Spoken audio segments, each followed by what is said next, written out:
রহমতুল্লাহ। ভাই যারা ছড়িয়ে ছিটিয়ে আছেন, মেহেরবানি করে যদি আপনারা একটু কাছে আসতেন। যারা দূরে দাঁড়িয়ে আছেন দয়া করে একটু সামনে জায়গা ফাঁকা আছে, বসেন। আরে জীবনকে আপনি উজ্জ্বল করার জন্য তো এখানে এসেছেন। মা চাচিকে দেখেছেন ওরা ডিম কিভাবে দেয়? হাঁড়ির খোলাতে হাঁড়িতে ডিম দেয়, ডিম বাচ্চা ফুটানোর জন্যে, যাতে ওই ডিম থেকে যখন বাচ্চা বের হয় তো পৃথিবীর মুখ দেখতে পায়, আলো পায়। কারণ সে গণ্ডির মধ্যে থাকে, আর গণ্ডির বাইরে থাকলেও বাচ্চাও দিবে না, বাচ্চা ফুটবে না, ডিম নষ্ট হয়ে যাবে। তো আপনাদের হালাত তো এরকম। যারা দূরে ওই যে দাঁড়িয়ে আছেন, ছিটিয়ে আছেন, সামনে আসেন, মুরগির তাওয়ার মতন এক প্ল্যাটফর্মে এসে বসেন, ভালো লাগবে।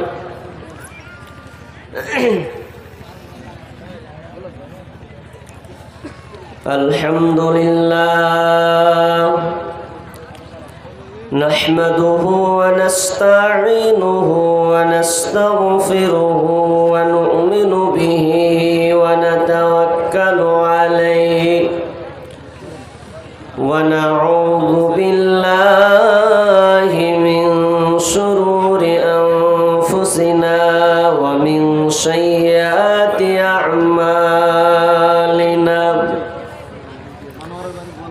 من يهده الله فلا مضل له ومن يضلله فلا هادي له وأشهد أن لا إله إلا الله وحده لا شريك له وأشهد أن محمدًا عبده ورسوله الذي أرسله بالحق بصيرًا ونذيرًا وداعيًا إلى الله بإذنه وسراجا منيرا. أما بعد فإن خير الحديث كتاب الله وخير الهدي هدي محمد صلى الله عليه وسلم وشر الأمور محدثاتها وكل محدثة بدعة وكل بدعة ضلالة وكل ضلالة في النار.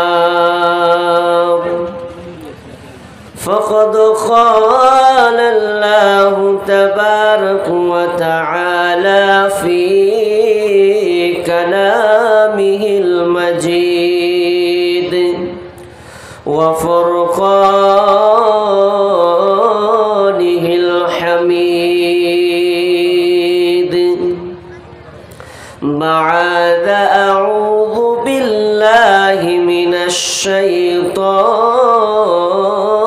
الرجيم. يا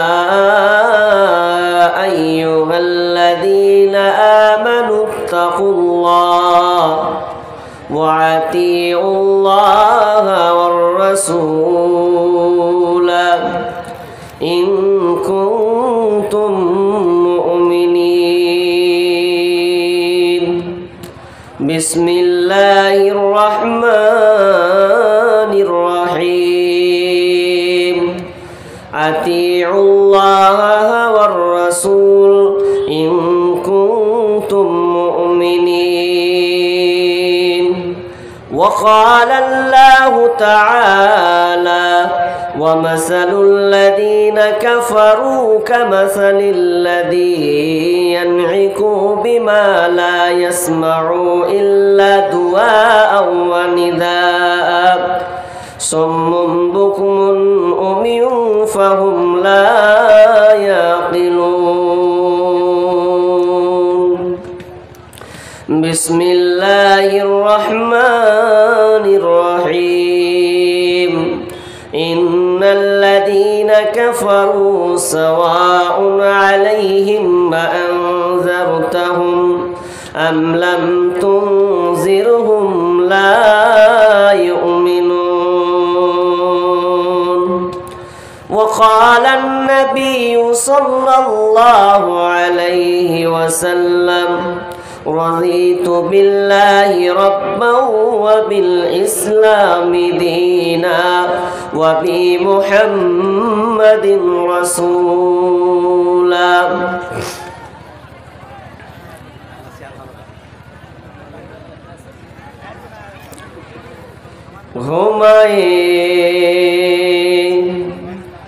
ঘুমায়ে যাইবে তুমি চিরজনমের মতো, আর তো কোনো দিন ফিরে আসবে না।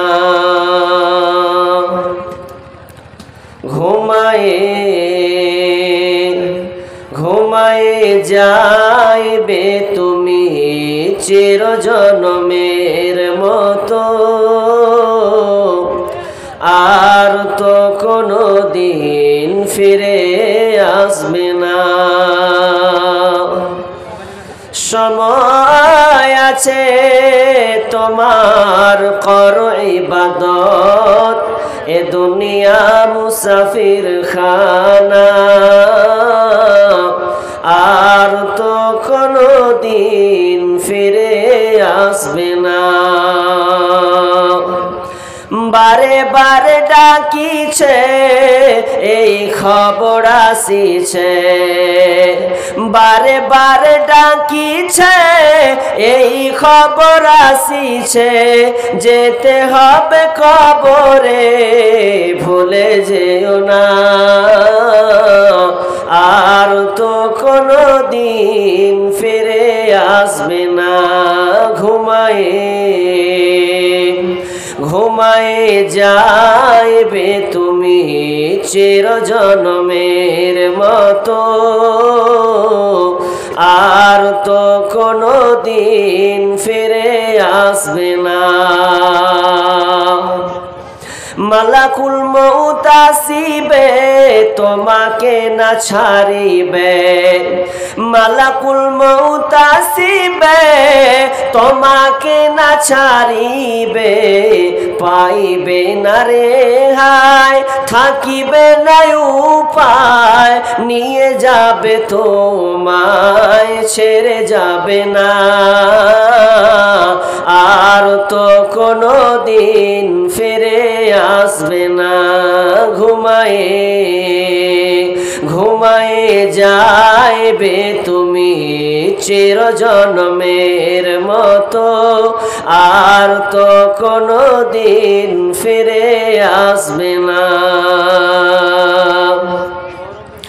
বন্ধু বান্ধব আসিবে এক নজর দেখিবে, বন্ধু বান্ধব আসিবে এক নজর দেখিবে, ফিরে চলে যাইবে বন্ধুর ভালোবাসা সঙ্গে যাবে না, আর তো কোনো দিন ফিরে আসবে না, আর তো কোনো দিন ফিরে আসবে না। পুত্র স্বজন আসিবে পাশে বসে কাঁদিবে, পুত্র স্বজন আসিবে পাশে বসে কাঁদিবে, কানে তুমি শুনিবে কথা বলার উপায় রবে না, আর তো কোনো দিন ফিরে আসবে না, আর তো কোনো দিন ফিরে আসবে না। নামাজ পড়ো রোজা রাখো কালমা পড়ো তো ইবাদত করো নামাজ পড়ো রোজা রাখো কালমা পড়ো তো ইবাদত করো কবরেতে পাবে তুমি সান্তনা আর তো কোনো দিন ফিরে আসবে না ঘুমায়ে যাইবে তুমি চিরজন্মের মতো আর তো কোনো দিন ফিরে আসবে না আর তো কোনো দিন ফিরে আসবে না লিল্লাহি তাকবীর। ওই জি ভাই খাওয়া দাওয়া হচ্ছিল আমি দেখছিলাম ওই যে আপনারা খেয়ে আসেননি হ্যাঁ যদি খেয়ে যদি আসেন তবে কেন আবার লিল্লাহি তাকবীরের স্লোগান এত আসতে হবে কেন এমনভাবে আওয়াজ করেন যাতে যারা বাইরে আছে জিলিপি ছেড়ে দিয়ে যেন এখানে দৌড়িয়ে পালিয়ে আসে যারা জিলিপি ধরে আছে পাপড় লিল্লাহি তাকবীর মাশাআল্লাহ জোশ আরো বেশি হওয়া উচিত ইমানি জোশ এত দুর্বল হলে হবে সমস্ত প্রশংসা গুণগান মহিয়ান গরিয়ান কৃপাময় সেই মহান রব্বুল আলামিনের জন্য যার অশেষ মেহেরবানিতে আমরা আজ মাদ্রাসা কেন্দ্রিক মাহফিল একটি ইসলামী সভা যে ইসলামিক সভায় যে মহান মনিব আমাদেরকে বিভিন্ন জায়গা থেকে এক সুন্দর মাহফিলে বসার তৌফিক দান করেছেন এই জন্য আল্লাহ সুবহানাহু ওয়া তাআলার প্রথমে প্রশংসা করি বলুন আলহামদুলিল্লাহ অতঃপর দরুদ ও সালাম শান্তির ধারা বিবর্ষিত হোক সকল নবীর উপর বিশেষ করে আমাদের শেষ নবী জনাবে মুহাম্মদুর রাসূলুল্লাহ বলুন সাল্লাল্লাহু আলাইহি ওয়াসাল্লাম। আজকের এই জলসার সম্মানিত সভাপতি এবং মঞ্চে উপবিষ্ট উলামা ইকরাম এবং দূর দূরান্ত থেকে আগত ছোট বড় ভাই ও বাপজিরা এবং প্রজেক্টের মাধ্যমে দেখনেওয়ালি মা ও বোনেরা আমি আপনাদের সম্মুখে মহাগ্রন্থ আল কোরআন থেকে কয়েকটি আয়াত এবং একখানি হাদিসে নববী পাঠ করেছি এই আয়াত এবং হাদিসকে সামনে রেখে আমি আপনাদের সামনে কোরআন থেকে একটি বিষয় বলার চেষ্টা রাখছি ইনশাআল্লাহ তাআলা। বিষয়টি খুব গুরুত্বপূর্ণ জটিল এবং কঠিন কারণ মানার ক্ষেত্রে আমরা বর্জনীয় ক্ষেত্রে আমরা মেনে চলি একেবারে উল্টো। কোরআনে এই 30 পারা কোরআনে আল্লাহ সুবহানাহু ওয়া তাআলা দুই ধরনের আইন আমাদের দিয়েছেন। এক নম্বর আইন হচ্ছে আদেশমূলক আইন, একগুলোকে বলা হয় নিষেধমূলক আইন। আল্লাহ যেগুলোকে করতে বলেছেন ওগুলোকে মেনে নেওয়া এবং যেগুলোকে নিষেধ করেছে ওগুলোকে বর্জন করা, প্রত্যাখ্যান করা। এর বিষয়ের উপরে আমি আপনাদের সংক্ষিপ্ত আলোচনা বলার চেষ্টা করব কারণ আমি খুব অসুস্থ। কারণ কয়েকদিন ধরে একই রকম রাত জাগা, প্রায় আসাম থেকে এসে নিয়ে কলকাতা থেকে নিয়ে আবার এখানে রিটার্ন আসা। যেহেতু আমি একজন নতুন মানুষ, এত আমার অভ্যাসও নাই, তবে আশা করছি ইনশাআল্লাহ আপনাদের দোয়ার বরকতে হয়তোবা এটা আমি কন্ট্রোল করার চেষ্টা করছি। আল্লাহ যেন আমাকে তৌফিক দান করেন, বলুন আমিন। কি বলছিলাম যে কোরআন দুই ধরনের আইন আছে। যদি আপনি এ কোরআনকে মেনে চলেন তাহলে আপনার জীবন ধন্য, আর যদি আপনি কোরআনকে না মানেন তাহলে আপনার জীবনে কষ্ট আছে, আপনি সুখ থেকে হারিয়ে যাবেন, নেকি থেকে বঞ্চিত হবেন, জান্নাত থেকে আপনি বঞ্চিত হবেন। এক মেনে নেওয়া আর এক হচ্ছে বর্জন করা। যদি আপনি আল্লাহ যেটা বলেছেন ওটা বলার পর যদি আপনি না মানেন, তবু আপনি আসামি, অপরাধী। আর যদি আপনি নিষেধ করে দেওয়ার পরে আপনি ওটাকে মেনে নিলেন, উল্টা করে নিলেন, এটা করিও না, এটা ধরিও না, এই জায়গায় যেও না, এরপরেও আপনি চলে গেলেন, এরপর আপনি অপরাধী। একটা আদেশ করা, ওটাকে না মেনে নেওয়া, এর নাম গুনাহ। একটা নিষেধ করা আর নিষেধটাকে কাজে রূপান্তরিত করা, উল্টো করে দেওয়া, এটা অপরাধী। কিভাবে অপরাধী? যখন আদম আলাইহিস সালামকে যখন আল্লাহ তাআলা নিজের হাতে তৈরি করলেন, এই তৈরি করার পর সমস্ত ফেরেশতাদেরকে বলছেন, ভালো করে ধ্যান দিয়ে শুনবেন। আল্লাহ বলছেন, وَإِذْ قُلْنَا لِلْمَلَائِكَةِ اسْجُدُوا لِآدَمَ فَسَجَدُوا إِلَّا إِبْلِيسَ أَبَى وَاسْتَكْبَرَ وَكَانَ مِنَ الْكَافِرِينَ। আল্লাহ সুবহানাহু ওয়া তাআলা সারা পৃথিবীর ওইখানে যত ফেরেশতা উপস্থিত ছিলেন, ওই ফেরেশতা সহ ইবলিস সহ তাদেরকে বলা হলো, তোমরা আদমকে সিজদা করে দাও। কিন্তু তারা সিজদা করলো না, আল্লাহর আদেশকে মানলো না। তারা আল্লাহর আদেশকে সবাই করলো, ইল্লা ইবলিস, কেবল ইবলিস সিজদা করলো না। তার মানে ও আল্লাহর আদেশটাকে সে মানলো না, এতে সে অপরাধী হলো। এখানে আল্লাহর নিষেধ ছিল, আল্লাহর আদেশ ছিল, কিন্তু ওই আদেশটাকে সে মানলো না, এই জন্য সে ইবলিস অপরাধী হয়ে গেল। সেই আজাজিল আপনার কিনা কাফেরে পরিণত হলো। এটা এক পর্যায়ে। এবার চলেন, এবার আদমকে বলছে, আদম রে, তুমি জান্নাতে থাকবে, জান্নাতের সময় যত আপনার কিনা আনন্দ উপভোগ আছে সব কিছুই তোমরা করবে, কিন্তু তোমাদের সাবধান, একটি জায়গায় তোমাদের যাওয়া হবে না, ওটা আমি তোমাদের দেখিয়ে দিলাম। লা তাকরাবা হাদিহিশ শাজারা ফাতাকুনা মিনাদ যালিমিন। হে আদম, তোমরা এই জান্নাতে থাকো, বসবাস করো, খাও, আনন্দ ফুর্তি করো, তবে শুনে নাও, এই গাছটার নিকট তোমরা যাবে না, এই গাছটার নিকট যাবে না। লা তাকরাবা হাদিহি শাজারাতা ফাতাকুনা মিনাজ জালিমিন। যদি এই গাছটার নিকট চলে যাও তাহলে তোমরা জালেমদের অন্তর্ভুক্ত হবে।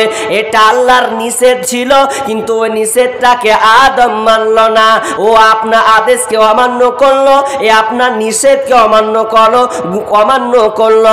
গুনাহ কিন্তু বারবার হয়ে গেছে, কিন্তু এক জায়গায় তারা একটা ভালো কাজ করলো, তারা অপরাধ করেছে, অপরাধ করার পর আল্লাহর কাছে স্যালেন্ডার হয়ে গেছে, মাবুদ কাছে বারবার কাঁদে আর বলে, রব্বানা যালামনা আনফুসানা ওয়া ইল্লাম তাগফির লানা ওয়া তারহামনা লানাকুনান্না মিনাল খাসিরিন। এই দোয়া তারা করতেই থাকে। তাহলে ওরা নিষেধকে মানে নাই বলে ওরা আজকে অপরাধী হয়েছে। আসে আদেশ আর একটা হচ্ছে নিষেধ। এবার চলেন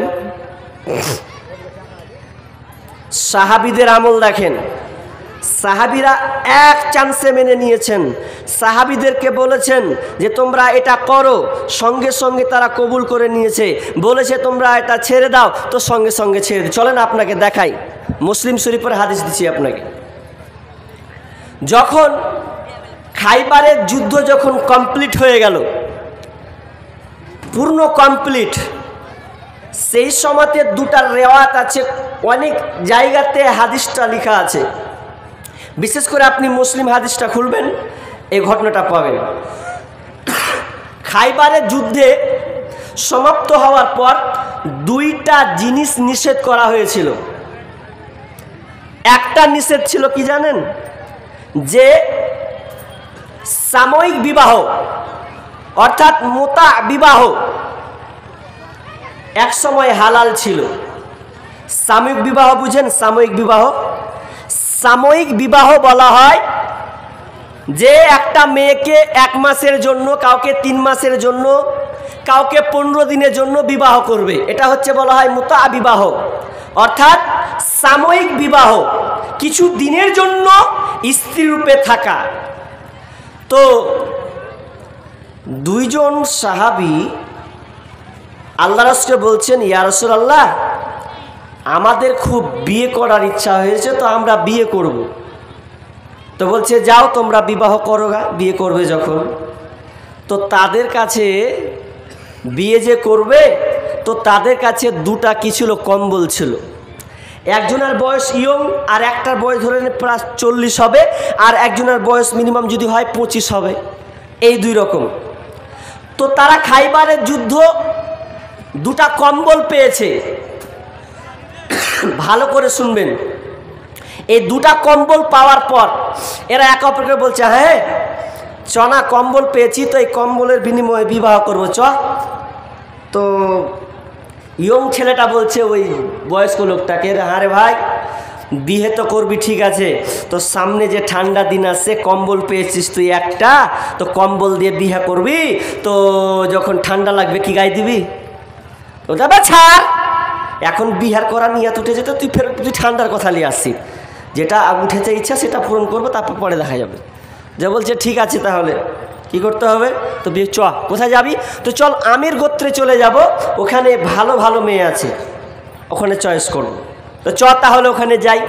ওখানে যাওয়ার পরে তারা চলে গেছে, ওই গোত্রের মধ্যে ঢুকে গেছে।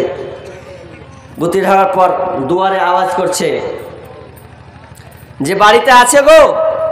বলছো কে? বলছে আমরা অমুক জায়গা থেকে এসেছি, বিয়ে করার জন্য এসেছি, এ বাড়িতে মেয়ে আছে, বিয়ে করব।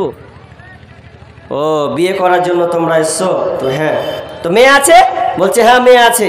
ঘর থেকে বেরিয়ে আসলো, বেরিয়ে আসার পর দুজন, এবার ওই যে মেয়েটা, সুন্দরী মেয়েটা বাইর দরজা খুলে বের হচ্ছে, তখন দেখছে যে দুইজন ছেলে, একটার বয়স 40 হবে আর একটার বয়স 25 হবে।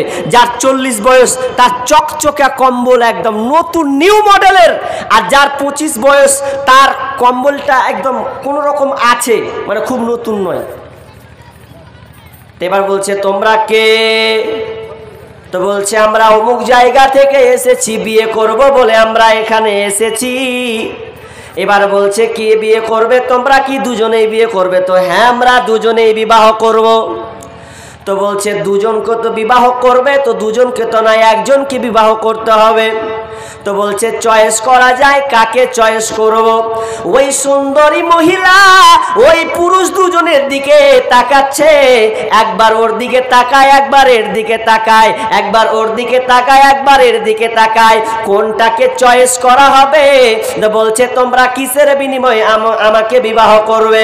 তারা দুইজন বলল আমাদের কাছে কম্বল আছে, এই কম্বলের বিনিময়ে আমরা মোহর দিয়ে আমরা বিবাহ করব। কম্বল দিবে না? হ্যাঁ। তো এবার যখন দেখছে যার বয়স 40 তার হাতে একটা সুন্দর কম্বল রয়েছে, চকচকে নিউ মডেলের কম্বল, আর যার বয়স 25 ওর কাছে কিন্তু নতুন কম্বল নয়, কোন রকম চলার মতন কম্বল তার কাছে আছে। আবার এই কম্বলটা দেখার পর ওই সুন্দরী মহিলাটা যখন এক অপরের দিকে তাকাচ্ছে, দিয়ে বলছে আমি দুজনের মধ্যে আমি এই ছেলেটাকে চয়েস করে নিলাম, এই ছেলেটাকে আমি মেনে নিলাম, একে আমি স্বামী হিসাবে কবুল করে নিলাম। হারাম। যার বয়স হচ্ছে 25, মানে যৌবনের তরঙ্গটা দেখেন যে যৌবন এমনই একটা জিনিস, ওর কাছে কত মালদার মাল আছে এটা কিন্তু দেখলো না। তার মানে ও মেয়েটা দেখলো তার রসে ভরা যৌবন, এত রূপলাবণ্য যৌবন, এই 25 বছরের ছেলেটা, তাকে চয়েস করা হলো। চয়েস করার পর এবার ওই 40 বছরের ছেলে ওই লোকটা বলছে আমাকে তো চয়েস করলে তা আমার কি হবে? তো মেয়েটা বলছে যাও তুমি পাশের বাড়ি চলে গিয়ে তুমি চয়েস করে নাও। তাহলে এই যে ছেলেটাকে চয়েস করা হলো, তো কয়দিনের বিনিময়ে? 15 দিনের বিনিময়ে বললে আমি তোমার সঙ্গে চুক্তিবদ্ধ হলাম, মোতা বিবাহ, 15 দিনের জন্য আমি তোমাকে বিবাহ করলাম। ঠিক আছে, 15 দিনের জন্য বিবাহ হয়ে গেল। বিবাহ হয়ে গেছে, এবার তারা আনন্দ উল্লাসে আছে। এমন সময় ডাক চলে এলো, কি? আরে যারা তোমরা মোতা বিবাহ করেছো রে, তোমরা আজ থেকে বিবিদেরকে তোমরা ছেড়ে দাও, তোমাদের এই বিবাহকে আমি হারাম করে দিলাম। এটা তোমরা করতে পাবে না, এটা তোমরা মানতে পাবে না। আল্লাহর পক্ষ থেকে এটা হারাম হয়ে গেছে।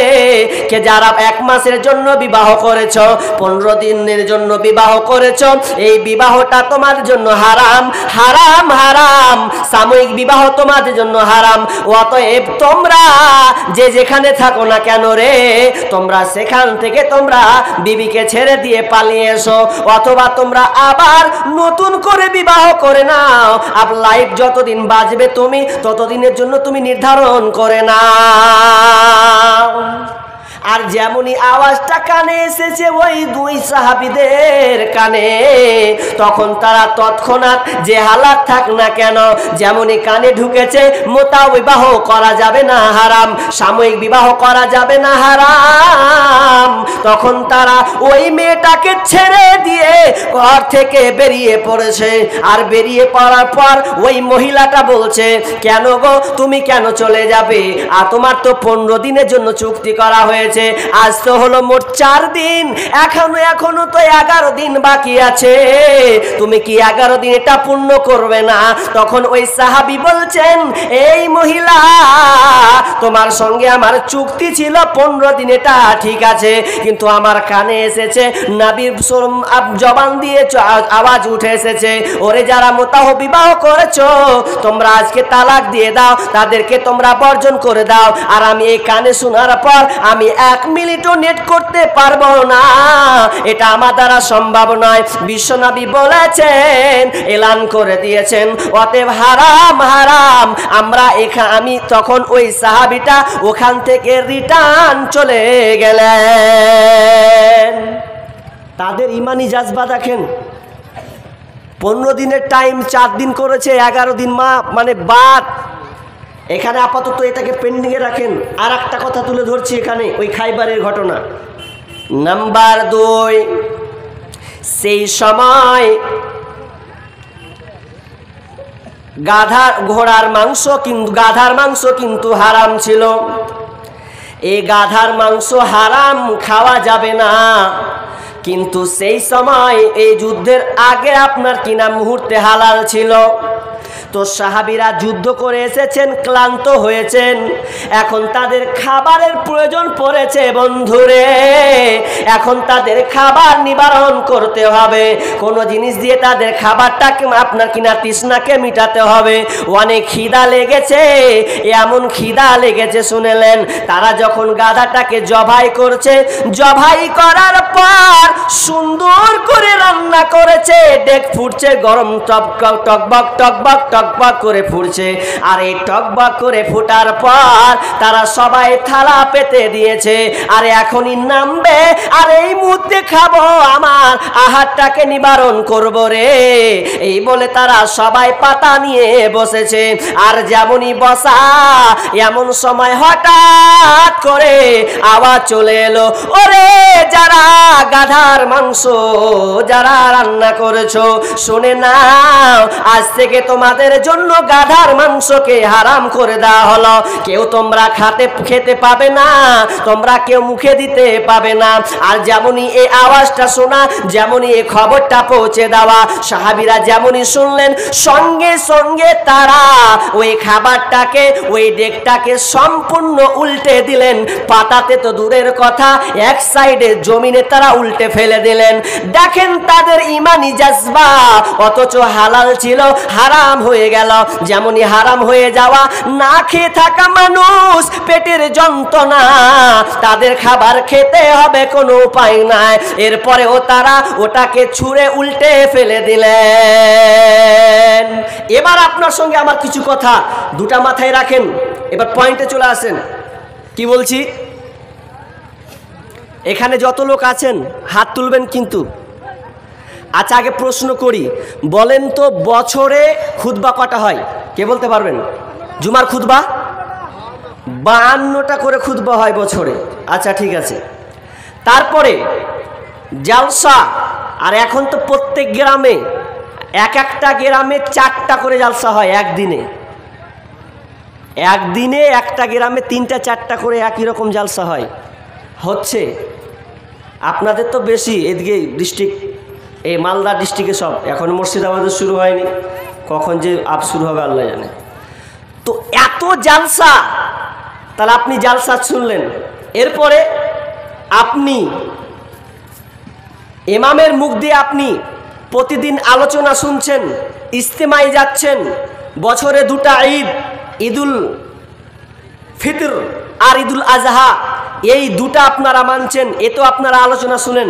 এবার আপনি বুক ফুলিয়ে বলবেন যে এই লোক কটা আছেন, হাত তুলে দিবেন, দরকার হলে সোশ্যাল মিডিয়াতে দিয়ে দেবো আপনাদের।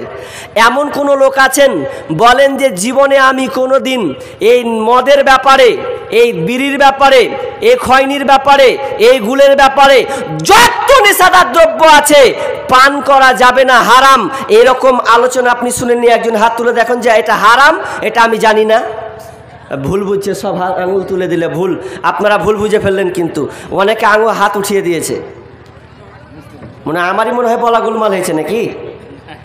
হারাম, আলেমরা বলেছেন হারাম, এটা হারাম, নেশাদার দ্রব্য হারাম, মদ খাওয়া হারাম। এই কথাটা শুনেননি? কে আছেন এটা হাত তুলেন। এবার গোলমাল লেগেছে, তখন হাত ঝোঁক, না বুঝে হাত তুলে দিয়েছেন আপনারা। যাই হোক, তাহলে আমরা এখানে যতজন উপস্থিত আছি সবাই জানি যে হারাম। এরপরে আপনি ছাড়তে পেরেছেন? ছাড়তে পারেননি। লজ্জা দিয়েন না, গালিও দিয়েন না, আপনি বুঝার অনুধাবন করুন। আমি একটা আয়াত পড়েছি, কি জানেন? বিসমিল্লাহির রহমানির রহিম। ইন্নাল্লাযীনা কাফারু সাওয়াউন আলাইহিম আনজারতাহুম আম লাম তুনজিরহুম লা ইউমিনুন। আমার আল্লাহ বলছেন, হে নবী, ও দয়ার নবী গো, ইন্নাল্লাযীনা কাফারু, যারা কাফের, ইন্নাল্লাযীনা কাফারু, যারা অবিশ্বাস করেছে, যারা কাফেররা অবিশ্বাস করেছে, ইন্নাল্লাযীনা কাফারু সাওয়াউন আলাইহিম আনজারতাহুম আম লাম তুনজিরহুম লা ইউমিনুন। আপনি ওদেরকে বলুন, সতর্ক করুন আর বাইনা করুন, কিন্তু ওরা শুনবে না, কারণ উভয় তাদের কাছে সমান। ওদের কাছে বলা আর না বলা উভয় তাদের কাছে সমান। আচ্ছা ঠিক আছে, এটা কাফেরদের জন্য আয়াত। এটা কেন ফিট করছি আপনাদের গায়ে, একটু পরে বোঝার চেষ্টা করবেন কেন ফিট করছি। এই যে আপনি প্রতি বছর আপনি ওয়াজ নসিহত শুনছেন, এরপরে আপনার পরিবর্তন নাই। ওদের আখলাক চরিত্র আর আপনার আখলাক চরিত্র কতটুকু ডিফারেন্স আছে, বুক ফুলিয়ে বলুন, কতটুকু আপনার ডিফারেন্স আছে। আপনি তাদের থেকে কোন আপনি ভালো, আপনি এটা নিজেকে বিবেচনা করুন। এক আনাও আপনি ভালো নয়। অথচ বিশ্বনবী বলছেন আল মুদমিল খামরি কাবিদি ওয়াসানিন, যারা নিয়মিত করে গুম নেশাদার দ্রব্য পান করে খায়, যারা নেশাদার দ্রব্য পান করে, এরা কারা? এরা কাদের মতো? এরা হচ্ছে মূর্তি পূজারীর ন্যায়। মূর্তি পূজারীর ন্যায় বলতে আপনার মধুসূদন দত্ত যে একটা মূর্তি তৈরি করেছে, আর ওই মূর্তি তৈরি করার পর তারা প্রতিদিন মান্যতা দেয়, উপাসনা করে, আরাধনা করে, তাদেরকে মানে, এত মূর্তি মানে সারা বছর মূর্তি তারা উপাসনা করতেই থাকে, আপনার মা সন্তান তারা চেঞ্জ করতে থাকে। বিশ্বনবী বলছেন যারা মূর্তি পূজা করে যে অপরাধটা করলো, ঠিক তেমনি ভাবে যারা নিয়মিত করে নেশাদার দ্রব্য পান করে ওরাও ওদের নেই। অর্থাৎ একজন মূর্তি পূজারী যা অপরাধ, ওই যে নেশাদার দ্রব্য পান করে ওটা একই অপরাধ।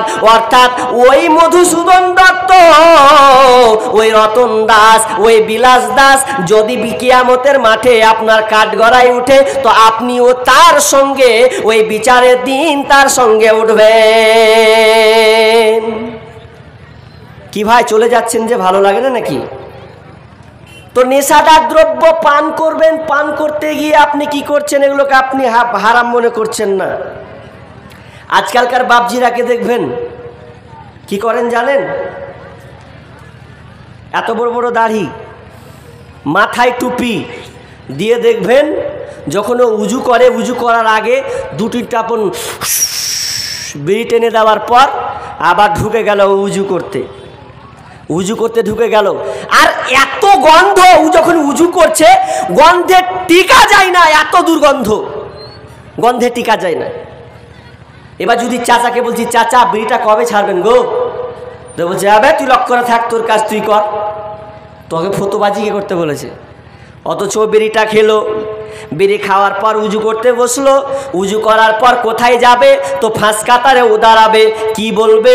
আলহামদুলিল্লাহি রাব্বিল আলামিন আর রহমানির রহিম মালিকি ইয়াউমিদ্দিন। ও যে দাদা, ওই যে চাচা আল্লাহর দরবারে দাঁড়িয়ে গেছে, সূরা ফাতিহা বলছে। বলুন তো, ওই যে মুখে দুর্গন্ধ নিয়ে কাতারে দাঁড়িয়েছে, আর অনেক লোক আছে যে ওর সামনে দাঁড়া পর্যন্ত মানে যায় না, ওকে মনে হচ্ছে ওকে এখনই বলা হোক যে তুই এখান থেকে বাড়ি চলে যা, যা বাড়ি যাওয়াই ভালো, তো দুর্গন্ধে টিকা যায় না। এই যখন চলে গেল, আচ্ছা বলেন তো, আপনাদের বলিন, এই হাদিসটা কিন্তু আমরা সবাই জানি, আমি ছোট কাল থেকে শুনে আসছি। কি জানেন?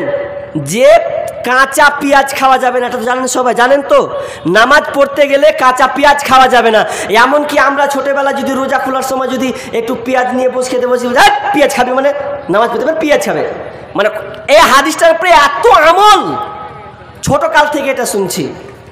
এবার দেখেন, আপনি জানলেন যে কাঁচা পেঁয়াজ খাওয়া যাবে না, এটা হারাম কখন? যখন আপনি নামাজে যাবেন। কেন হারাম? তো এটা দুর্গন্ধ আসবে। অথচ কাঁচা পেঁয়াজ রসুনটা হালাল, আপনি খাবারে দিবেন, ওটা আপনি খাবেন, ওটা হালাল, কোনো অসুবিধা নাই। কিন্তু বিশ্বনবী বলছেন যখন তোমরা নামাজে যাবে তখন তোমরা খবরদার এই কাঁচা পেঁয়াজ রসুন খেয়ে মসজিদে আসবে না। এই জন্য আসবে না, যখন তুমি মসজিদে ঢুকবে তো তোমার মুখের গন্ধের কারণে ফেরেশতারা তোমাদের গন্ধে টিকতে পারবে না। তো বন্ধুরে আমার, তো আপনি একজন বিড়িখোর হয়ে আপনি মসজিদে আসলেন, এটা কি করে সম্ভব? এটা আপনি কেমন করে এটা আপনি করলেন যে বিড়ি খেয়ে আপনি আবার মসজিদে ঢুকে গেলেন? এবার আপনি মন থেকে বলেন, কাঁচা পেঁয়াজ যদি মসজিদের জন্য হারাম হয়, তাহলে আপনার বিড়ি খেয়ে আপনি কোন দুঃখে আপনি মসজিদে ঢুকে পড়েছেন? অত কথা বলবো না, আর একটা মেয়েদের ব্যাপারে বলে আমি অন্যদিকে চলে যাই। কি? সেটা হচ্ছে যে মেয়েদের কত নেশার খারাপ আছে, বদঅভ্যাস জানেন? ওদের তো আবার নেশার আরও স্টাইল, আলাদা স্টাইল ওদের। কেমন স্টাইল? ওদেরকে দেখবেন, মা বোনদেরকে দেখবেন, মা বোনেরা, আপনাকে হজমি খেয়েছেন? হজমি 5 টাকা 10 টাকা কোটা খেয়েছেন? ওই হজমিতে ওরা গুলের প্যাকেটটাকে খুলে ওদের ভরে, ওদের সম্পূর্ণ যত আটে ভরে দেয়, ভরে দিয়ে ওই খালা বুবুকে দেখবেন আঁচলে বেঁধে নিলে ওই বাঁশ টেনে বসে গেল। যখন ওর নেশাটা উঠে গেল তখন ওই কোটাটাকে বের করে। তা আমি কি আবার হজমি খাবে নাকি? আবার তো হজমি নয়, ওখানে গুল ভরা আছে। গুলটা নিয়ে বাম হাতে নিল আর তর্জনী আঙুল বের করলো। বের করার পরে একবার ডলারের ডাহিনে একবার ডলারের বাহিনে, ডানে বাঁয়ে এমন করে ঘুষতে ঘুষতে, ও ট্রেনের মধ্যেই ঘুষছে, এমনভাবে ঘুষতে ঘুষতে ঘুষতে ঘুষতে ঘুষতে ঘুষতে ঘুষতে যখন ওর নেশাটা যখন জাগছে, নেশাটা যখন ওর মুখে যখন রিপ্লাই হচ্ছে নিচ্ছে, তখন মুখটাকে কামড়াবে, মাড়িটাকে মানে এমনভাবে কামড়াবে, ওর নেশাটা আস্তে আস্তে আস্তে আস্তে জাগবে। জাগতে জাগতে জাগতে মুখটাকে পরে চিপে করে ধরে থাকবে। ধরতে ধরতে ধরতে ধরতে যখন দেখবেন যে ওই থুতুটা যখন ফেলে জমিনে, কালো ধরনের থুতুটা, তখন দেখবেন যে বিলাইয়ের পাছা দিয়ে যত নোংরা বের হয় না, তো ওর মুখ দিয়ে ওই নোংরাটা বের হয়, পাচাং করে ফেলবে।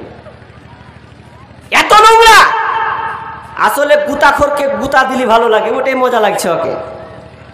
মা বোনেদের ভাইরাস, এরা গুলকে এত প্রাধান্য দিয়েছে যে ওরা সকাল সন্ধ্যা অনেক সময় ওরা দিতে থাকছে, তারা ছাড়ে না। তো বলছিলাম এই নেশাদার দ্রব্য আমরা জানার পরেও আমরা ছাড়তে পারলাম না। অতএব আমাদের ঈমানি জাজবা কত দুর্বলতা, এটা কত দুর্বলতা। এবার চলেন আল্লাহ সুবহানাহু ওয়া তাআলা বলছেন, ইয়া আইয়ুহাল্লাযীনা আমানু, হে ঈমানদারেরা, ওয়ালা তাকরাবুজ জিনা, আল্লাহ বলছেন ওয়ালা তাকরাবুজ জিনা ইন্নাহু কানা ফাহিশাতাও আমার আল্লাহ আর একটা নিষেধ করেছেন, খবরদার না, তোমরা জেনার নিকটবর্তী হবে না, তোমরা জেনার নিকটে যাবে না। যদি তোমরা জেনার নিকট যাও, এটা হচ্ছে অতি নিকৃষ্ট একটা পথ। যদি কোনো ব্যক্তি এই জেনার মধ্যে পা দিয়ে দেয়, হাত বাড়িয়ে দেয়, যদি একবার স্থান নিয়ে নেয়, তাহলে ও বাঁচতে পারবে না। নেশা কত খাতারনাক, আপনার ওই জেনা কত খাতারনাক জিনিস, এর ব্যাপারে অনেক ভাইটাল বিষয় আছে। আপনারা উঠাউঠি করছেন, মনে হচ্ছে আমার বায়ান মনে হয় উঠে যাচ্ছেন। আমি বায়ানটা কিভাবে করি তবুও বলছি, দেখি সংক্ষেপে পারা যায় কিনা। এই জেনা এত খাতারনাক, আজকে বর্তমানে ভাইরাসে পরিণত হয়েছে, যে এই জেনা এমনভাবে বিস্তার লাভ করেছে, ঘরে ঘরে জেনা। তার মধ্যে দুটার কারণে, এক টিভি আর এক মোবাইল, এক টিভি আর এক মোবাইল, খুবই মারাত্মক। আপনাদের এদিকে মা বোনেরা টিভি দেখে? দেখে গো, সিরিয়াল দেখে না? দেখে, সিরিয়াল দেখে। ওরা ধর্ম কর্ম ছাড়তে পারে, ওরা নামাজি রোজা ছাড়তে পারে, ছাড়বে না হিন্দি সিরিয়াল, স্টার জলসা ঘরে ঘরে বাধাইছে গোলমাল, স্টার জলসা ঘরে ঘরে বাধাইছে গোলমাল। ওরা ধর্ম কর্ম ছাড়তে পারে, ওরা নামাজি রোজা ছাড়তে পারে, ছাড়বে না হিন্দি সিরিয়াল, স্টার জলসা ঘরে ঘরে বাধাইছে গোলমাল, স্টার জলসা ঘরে ঘরে বাধাইছে গোলমাল। পাশের বাড়ি মর্জি নাই, হিন্দি সিরিয়ালে পাগল সে, পাশের বাড়ি মদন রে কয় তুমসে প্যার করতে হো। গ্রামের মেয়ে গো হিন্দি কিছুই বুঝে না, তবে একটু সিরিয়াল দেখে এলেছে তো প্রেমে পাগল হয়ে গেছে। কাজের মেয়ে মর্জি নাই, হিন্দি সিরিয়ালে পাগল সে, পাশের বাড়ি মদন রে কয় তুমসে প্যার করতে হো। বুড়ার বয়স ৮০ বছর, বুড়ির বয়স ৮০ বছর, হিন্দি সিরিয়ালে মারে তাল, স্টার জলসা ঘরে ঘরে বাধাইছে গোলমাল, স্টার জলসা ঘরে ঘরে বাধাইছে গোলমাল। ওরা ধর্ম কর্ম ছাড়তে পারে, ওরা নামাজি রোজা ছাড়তে পারে, ছাড়বে না হিন্দি সিরিয়াল, স্টার জলসা ঘরে ঘরে বাধাইছে গোলমাল। হায় হায় হায়, এই স্টার জলসা আর জি বাংলা এসে পরিবারকে টচনচ করে জেনার মুখে ঠেলে দিয়েছে, এমন ভাবে মুখে ঠেলে দিয়েছে, এই জেনা এমন ভাবে বিরাজ করেছে যে 3 সন্তানের মা পর্যন্ত সংসার ছেলে পালাচ্ছে যে আমি আর এর ভাত খাবো না, ওই নতুন ছেলেটার ভাত খাবো যাকে আমার পছন্দ হয়েছে। এই তো হচ্ছে সমাজের বাস্তবতা। জেনা কোথায় যাবেন এমনভাবে চলে গেছে, এই মোবাইল চলতে চলতে চলতে আজকে ইয়ং জেনারেস পোলা পান্ডাও এই সিরিয়ালের মাথায় চলে গেছে। স্টার জলসা আর জি বাংলা ধ্বংস করলো আমার সোনার বাংলা। স্টার জলসা আর জি বাংলা ধ্বংস করলো আমার সোনার বাংলা। শুনি যুবক যুবতীর মুখে মুখে, শুনি যুবক যুবতীর মুখে মুখে, বোঝে না সে তো বোঝে না রে গান, পড়ে না কোরআন ওরা পড়ে না কোরআন, পড়ে না কোরআন ওরা পড়ে না কোরআন। তারা পড়েছে ইংলিশ মিডিয়ামে, তাই বাপকে ডাকে ড্যাডি নামে। তারা পড়েছে আজ ইংলিশ মিডিয়ামে, তাই বাপকে ডাকে আবার ড্যাডি নামে। সরি সরি বললে কি আর, সরি সরি বললে কি আর, কবরেতে পাবে আসান। পড়ে না কোরআন ওরা পড়ে না কোরআন, পড়ে না কোরআন ওরা পড়ে না কোরআন। স্টার জলসা আর জি বাংলা ধ্বংস করলো আমার সোনার বাংলা। শুনি যুবক যুবতীর মুখে মুখে, বুঝে না সে তো বুঝে না রে গান, পড়ে না কোরআন ওরা পড়ে না কোরআন, পড়ে না কোরআন ওরা পড়ে না কোমা। ইষ্টি কুটুম আর জলনুপুর ঝগড়া ঝাঁটি সে তাই সকাল দুপুর। এত ঝগড়া আছে যা বলার কথা নয়। ইষ্টি কুটুম আর জলনুপুর ঝগড়া ঝাঁটি সে তাই সকাল দুপুর। টাপুর টুপুর গেল জল নুপুর এলো, টাপুর টুপুর গেল জল নুপুর এলো, পাখি জামা দিয়ে মরে কত জান। পড়ে না কোরআন ওরা পড়ে না কোরআন, পড়ে না কোরআন ওরা পড়ে না কোরআন। বর্তমানে মা বোনেরা এমন ক্রাশ খেয়েছে এই টিভির মাধ্যমে, এই মোবাইলের মাধ্যমে, তারা এমন জেনাই জর্জরিত হয়ে গেছে। এই জেনাটার মধ্যে তারা এমন ভাবে ডুবে পড়েছে। আপনি পরিবারকে তদন্ত করে দেখেন, আপনি সমাজকে তদন্ত করে দেখেন, আপনি জায়গায় জায়গায় দেখতে পাবেন এই জেনার ছারখারে মানুষ মরে যাচ্ছে। অথচ আল্লাহ বলছেন ওয়ালা তাকরাবুজ জিনা, তোমরা জেনা নিকটবর্তী হবে না।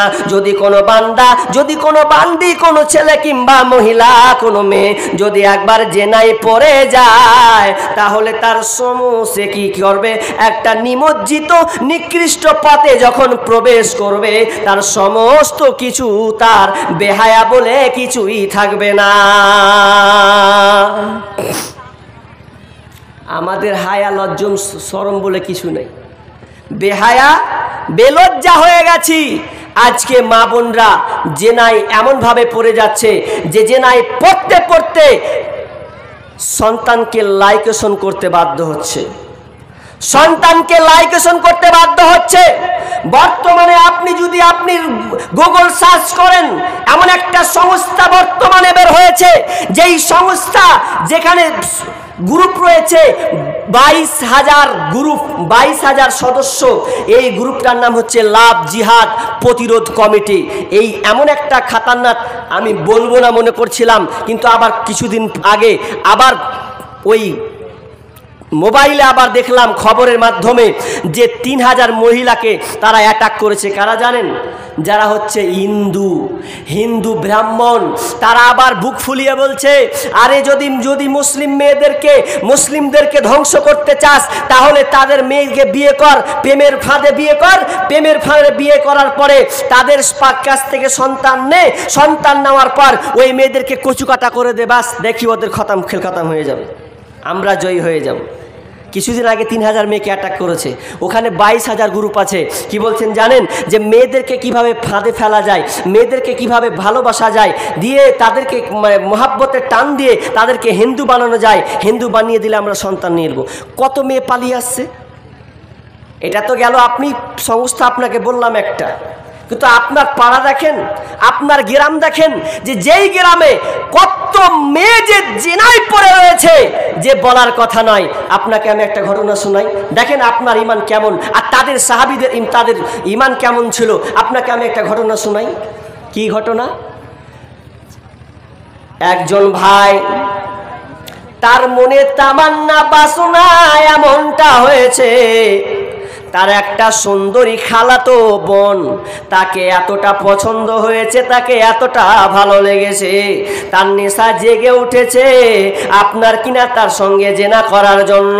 যেই মহিলা এত সুন্দরী একটা মহিলা, যেই মহিলার সঙ্গে সে মিলন করার জন্য, আপনার কিনা জেনায় লিপ্ত হওয়ার জন্য, ব্যভিচার করার জন্য সে উন্মত্ত হয়ে আছে।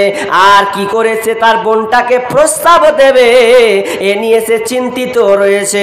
এমন সময় একদিন হঠাৎ করে সে গ্রামটা দুর্ভিক্ষ দেখা গেল।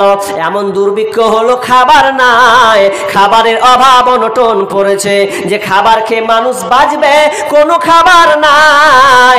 সেই দিনদারি মহিলা, আল্লাহওয়ালি মহিলা একদিন ওই খালাতো ভাইয়ের কাছে বলছে, ভাই রে, তুমি কি আমাকে কিছু খাবার দেবে, যে খাবারটা দিয়ে আমার জীবিকা নিবারণ করব।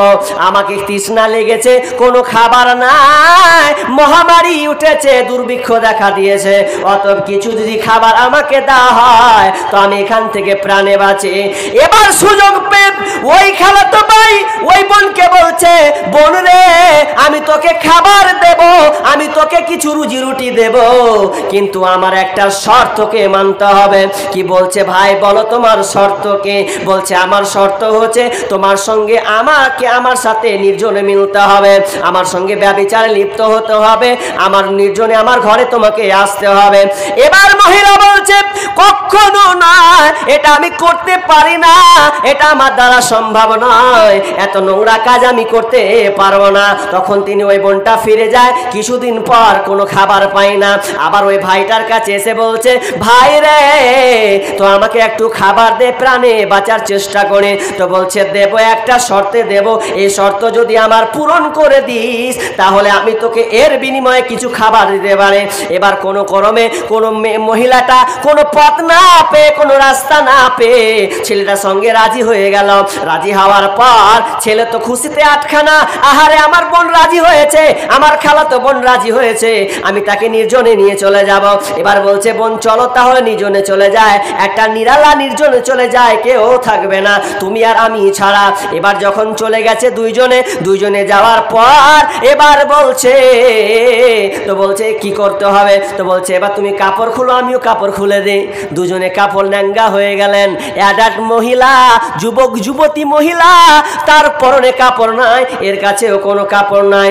ভালো করে শুনেন, ওর কাছেও কাপড় নাই, এর কাছেও কাপড় নাই, দুজনেই ন্যাঙ্গা হয়ে আছে।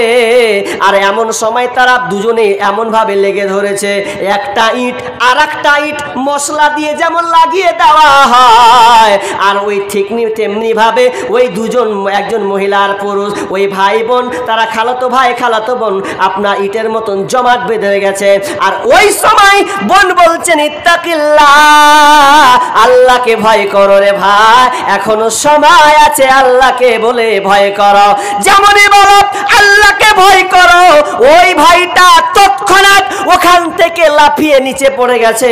কি এমন একটা খবর দিলে, কি এমন একটা খবর তুমি আমাকে শোনালে যে আল্লাহকে আমাকে এখানে ভয় করতে হবে। যেমনই বোন আমাকে বলেছে আল্লাহকে ভয় করো রে, তখন আমার দিলে কেন কি জানে ধাক্কা দিল, এমন ধাক্কা আমার মধ্যে আসলো যে আমি ওখান থেকে পড়ে গেলাম। অথচ একটু ভেবে দেখেন, ঘটনাটা একটু আপনার মাথায় নেন। এমন একটা নির্জনে চলে গেছে, দুজনের কাপড় নাই, কাপড় নাই, ন্যাঙ্গা অবস্থায় আছে। এরপরে আল্লাহর ধাক্কা তার বুকে এসে লেগেছে যে আল্লাহকে ভয় করতে হবে। তখন ওই ছেলেটা তওবা করে ওখান থেকে চলে গেলেন। এবার আপনাকে আমি বলতে চাচ্ছি যে তারা যদি তাদের ইমানি জাজবা দেখেন, আল্লাহকে ভয় করে তারা নিজেকে কন্ট্রোল করে নিয়েছেন।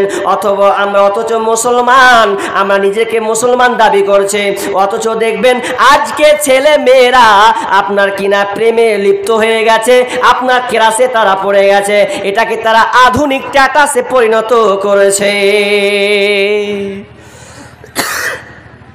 তারা জানলো না যে তোদের ক্যাসেটটা কিয়ামতের মাঠে চালু করা হবে, কোনখানে ছিলি, কোন স্টেশনে ছিলি, ওখানে সব দেখানো হবে। এটা তোদের বেরেনে নাই কি থাকবে? যা মোবাইল আপনাকে দিয়েছে, মোবাইলে প্রেমে মৌদ্ধ মারা হয়ে গেছে, এমন প্রেম মারা হয়ে গেছে। মোবাইল আসিল কি দোলা লাগিল, পড়াশোনায় মন বসে না। মোবাইল আসিল কি দোলা লাগিল, পড়াশোনায় মন বসে না। পেটে ভাত নাহি যাক, পরন কাপড় নাহি থাক, পেটে ভাত নাহি যাক, পেটে ভাত নাহি যাক, পরন কাপড় নাহি থাক, মোবাইল ছাড়া পোলার দিন চলে না।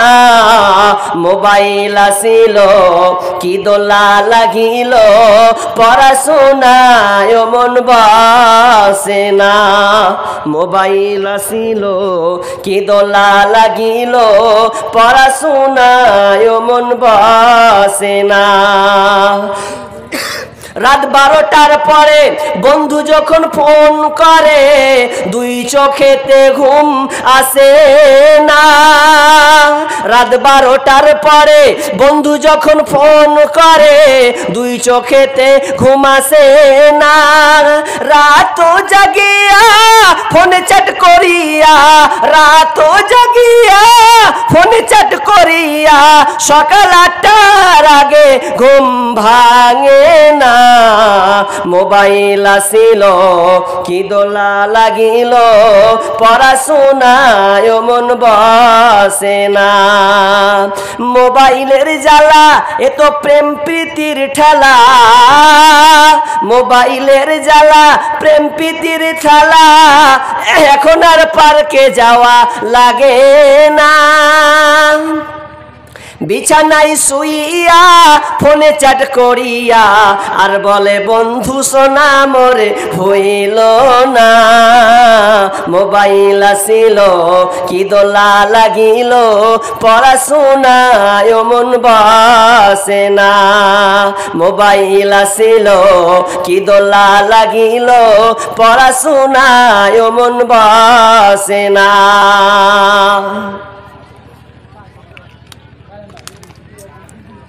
অথচ দেখবেন এই মোবাইলে ভাইরাস হওয়ার এমন হয়েছে, আপনার মেয়েকে মোবাইল ধরিয়ে দিয়েছে সরকার, আপনি বোঝার চেষ্টা করেননি।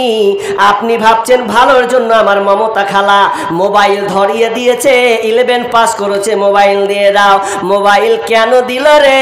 তুমি বুঝলে না মুসলমান।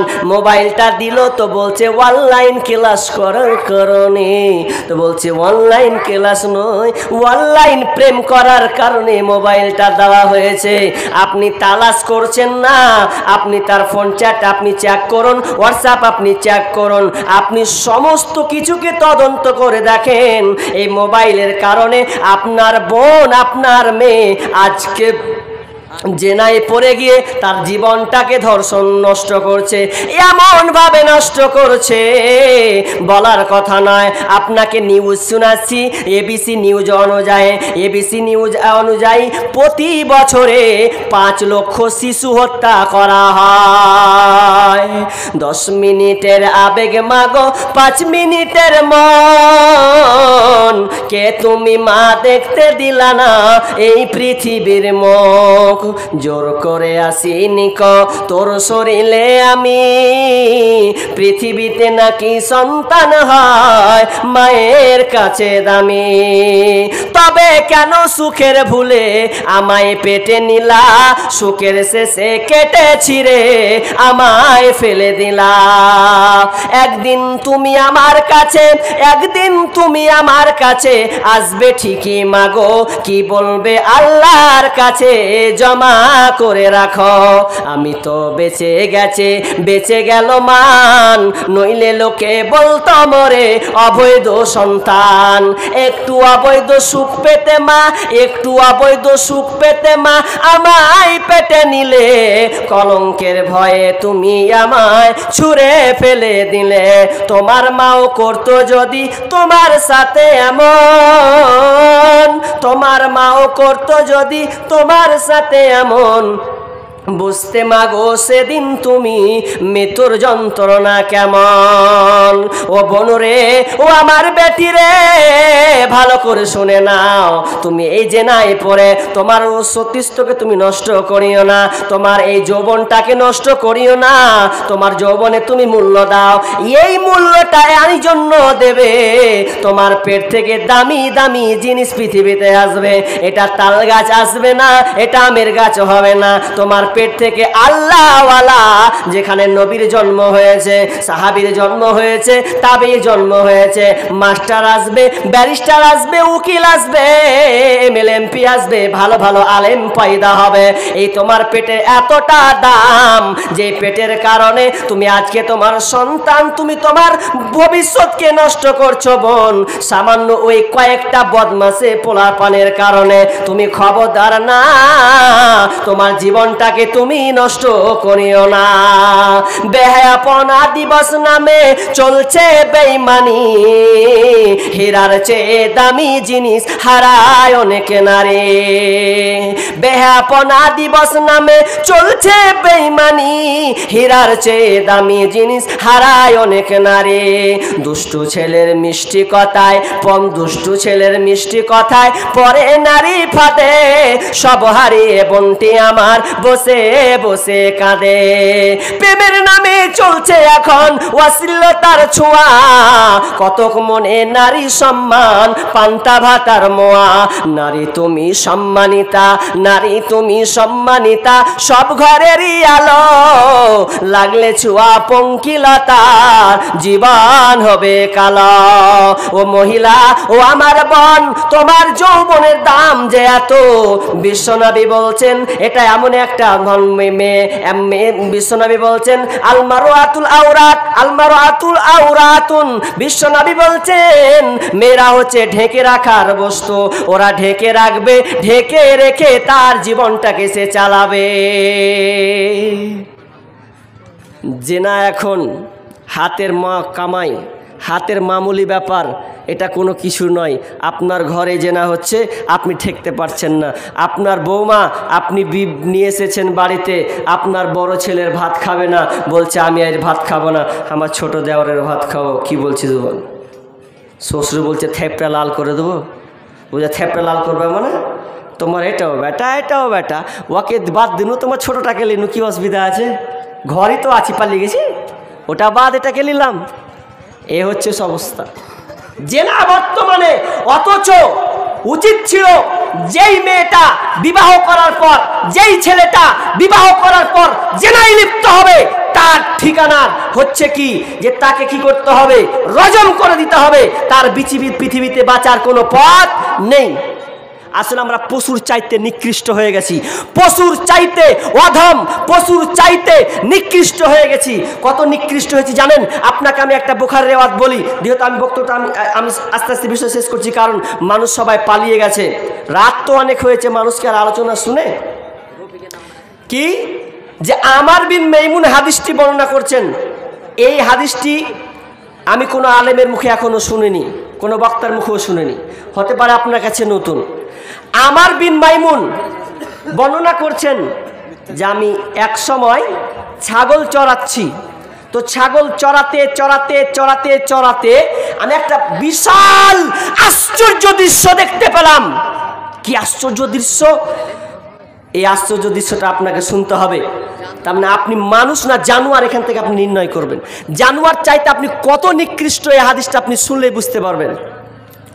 আমার বিন মাইমুন বলছেন, আমি যখন ছাগল চড়াতে গেলাম, ছাগল চড়াতে গিয়ে আমি এক জায়গায় দেখতে পেলাম যে দুইজন বানর শুয়ে আছে, স্বামী স্ত্রী বানর তারা শুয়ে আছে। শুয়ে থাকার সময় তো স্ত্রীটা থেকে একটা পুরুষ বানর আলাদা হয়ে সাইডে চলে যায়। আর চলে যাওয়ার পর একটা কোথা থেকে একটা পুরুষ বানর এসে পড়ল। পুরুষ বানর এসে আসার পর ওই মহিলা বানরের কাছে আস্তে আস্তে তার কাছে এসে পড়ল। এমন করে কাছে আসতে পড়লো, আমি সম্পূর্ণ দৃষ্টিটা আমি দেখতে পাচ্ছি, কি ঘটছে এটা আমি সম্পূর্ণ আমার চোখে দেখতে পাচ্ছি। তার স্বামীর কাছ থেকে আলাদা হয়ে ওই মহিলা বানরটা চলে গেলেন এক সাইডে। আর এমন সময় কোথা থেকে যেন একটা পুরুষ বানর আসলো। আসার পর তারা দুজনে মিলন হয়ে একটি হয়ে গেল।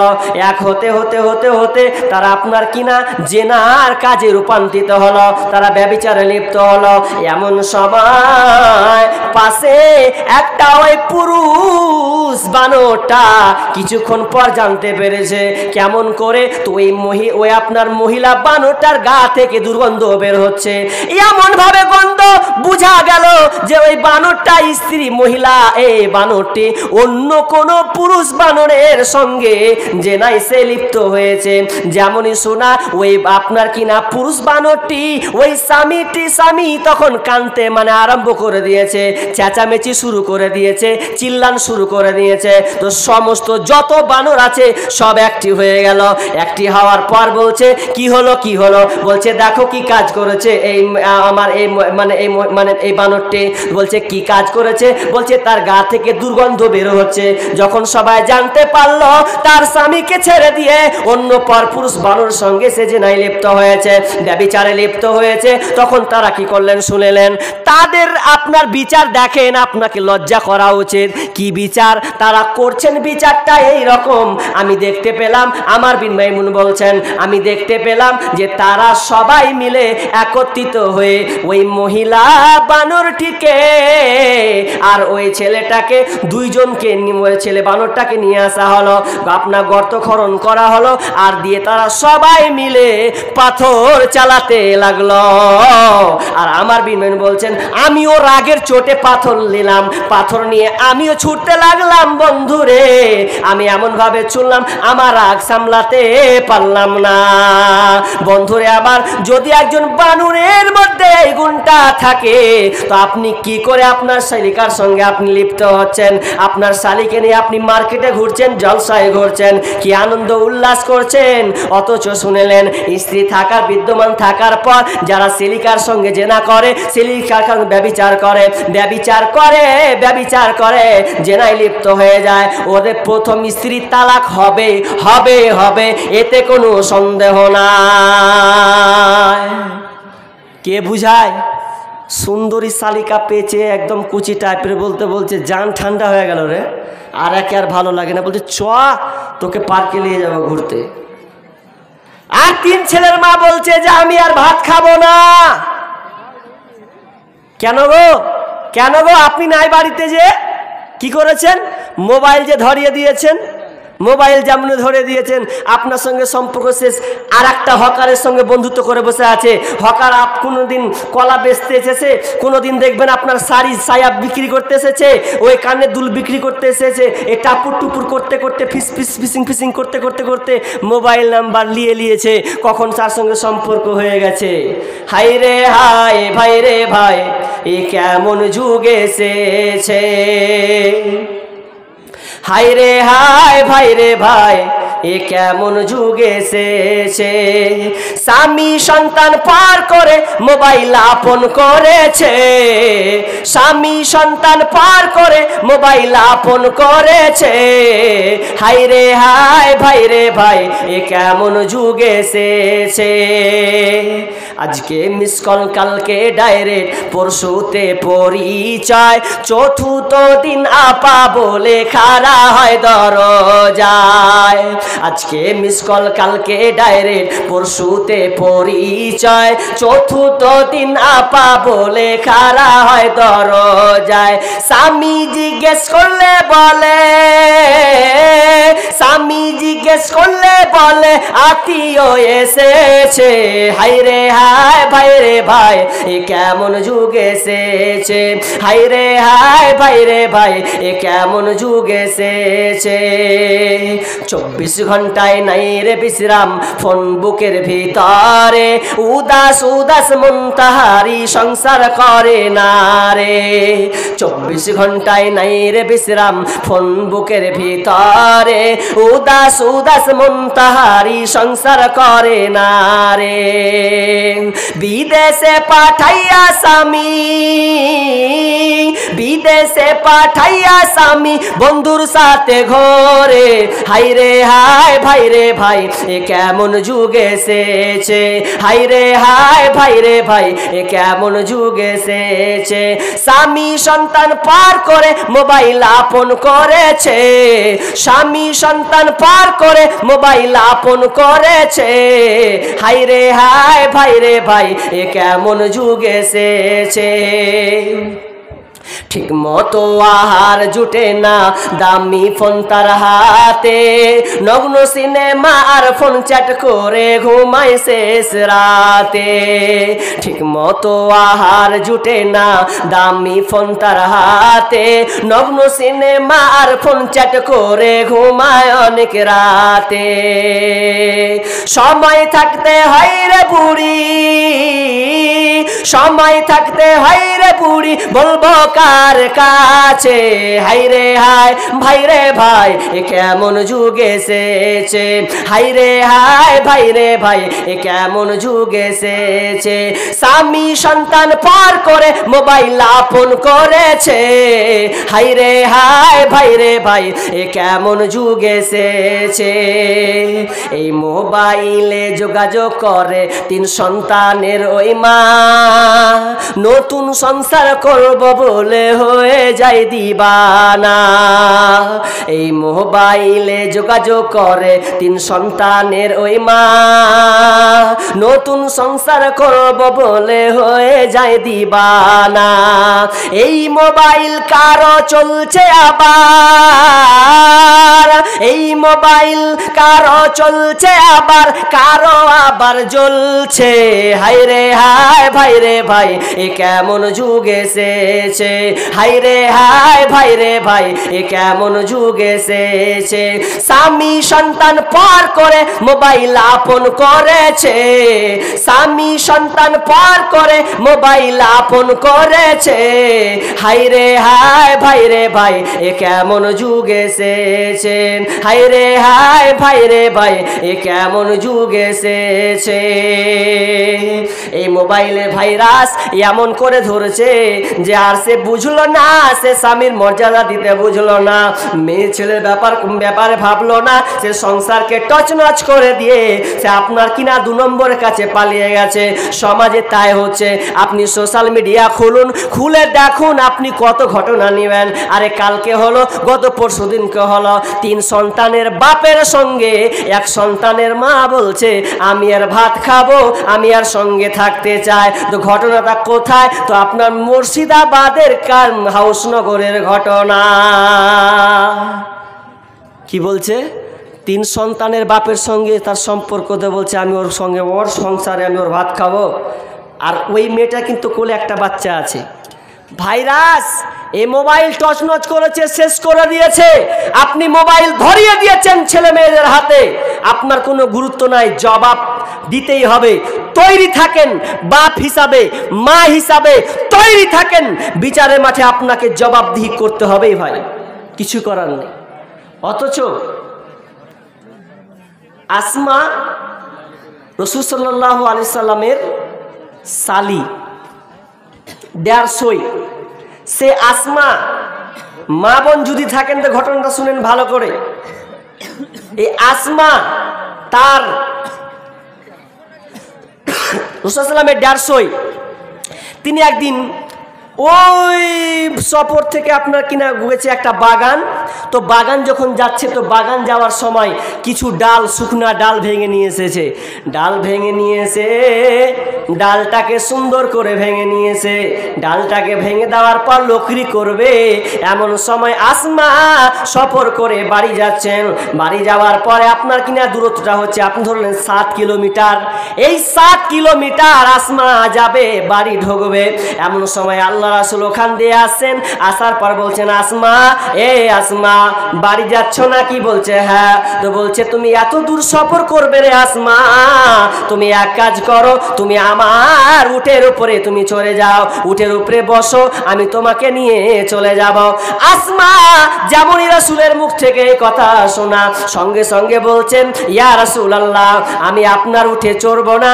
যদি উঠে চড়ি তো মানুষ খারাপ ভাববে, আমার লোক কি ভাববে, তো অতএব আপনার সঙ্গে আমি চড়বো না। অথচ একজন বিশ্ব নবী, যেই নবী নিষ্পাপ নবী, সেই নবীকে আসমা বলছেন, ও দয়ার নবী গো, আপনি আপনার উট নিয়ে, আপনি আপনার সাওয়ারি নিয়ে, আপনার লোকজন নিয়ে আপনি চলে যান, আমি আসমা আপনার উটে আমি চড়তে পারবো না।